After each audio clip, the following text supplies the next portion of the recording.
I have this theory. At least, I don't think I would call it a theory. I would call it an inkling of a answer to a question. Because this is not researched at all. This is unscripted and all this. Well, there's this guy in psychology called Gestalt. He laid the groundwork for design theory, which is how I know about him originally.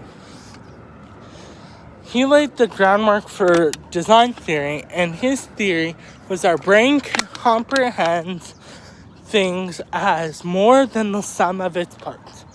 We don't see a sidewalk as that sidewalk panel, that sidewalk panel, those little bits of rocks there. No, we see it as a sidewalk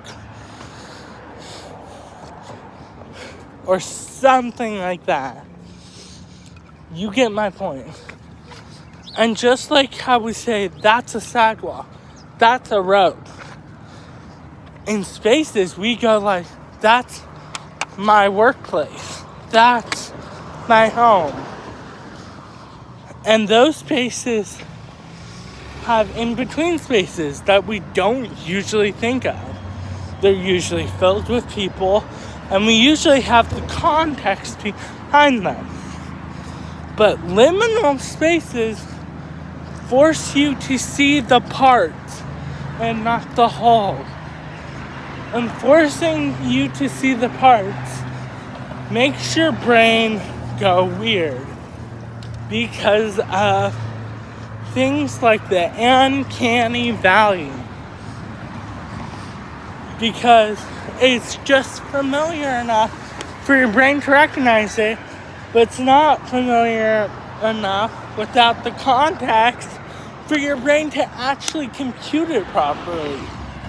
So instead, your brain goes, I don't like this. This is strange. Please stop.